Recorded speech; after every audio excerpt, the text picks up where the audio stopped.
சென்னையில் பல பேருக்கு தெரியாத பெருமாள் மலைக்கோவில்.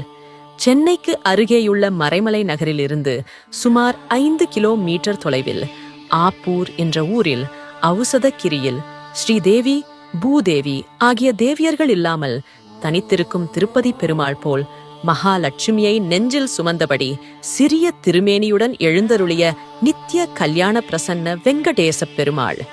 அனுமன் சஞ்சீவி மலையை தூக்கிச் சென்ற பொழுது சிறு சிறு துகள்கள் ஆங்காங்கே கீழே விழுந்த மலைகளில் இந்த ஔசதகிரியும் ஒன்று. சுமார் 1600 ஆண்டுகள் பழமையான இந்த கோவில் அக்காலத்தில் பல்லவர்களால் கட்டப்பட்டது. ஔசதகிரி என்றால் மூலிகை மலை, அகத்தியரும் பல சித்தர்களும் வழிபட்ட மலை என்று செவி வழிச் செய்திகள் சொல்கின்றன. இம்மலை மீது ஏறுவதற்கு 508 படிகள் உள்ளன.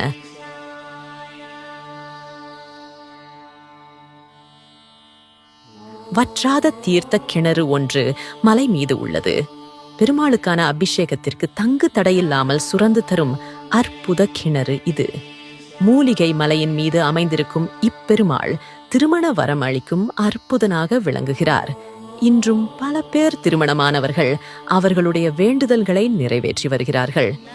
வேலையின்மை, கடன் சுமை போன்றவற்றால் அவதிப்படுபவர்கள் இந்த கோவிலில் நெய் விளக்கு ஏற்றி 5 முறை பிரதட்சணம் செய்து வழிபட்டால் விரைவில் அவர்கள் குறைகள் தீரும் என்பது நம்பிக்கை.